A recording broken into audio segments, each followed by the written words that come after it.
Welcome to the Startup Espresso. I'm Halti Martin, the host of the show, where we talk about raising funding for your startup and the time it takes to have an espresso. I hope you enjoy this episode.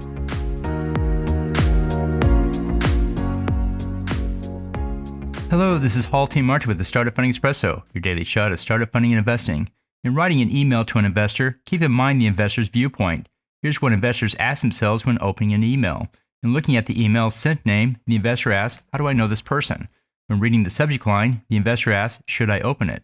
In opening the email, the investor asks, what do they do and is it relevant to me?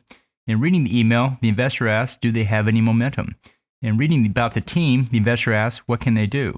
In reading about the business, the investor asks, do they have any validation that the product works and someone will buy it? In reading the ask, the investor asks, what do they want me to do? In writing your email, make sure you answer these questions in a concise manner. Thank you for joining us for the Startup Funding Espresso, where we help startups and investors connect for funding. Let's go start listening to today.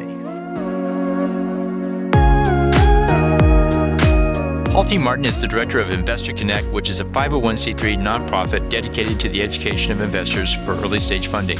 All opinions expressed by Hall and podcast guests are solely their own opinions and do not reflect the opinion of Investor Connect. This podcast is for informational purposes only and should not be relied upon as a basis for investment decisions.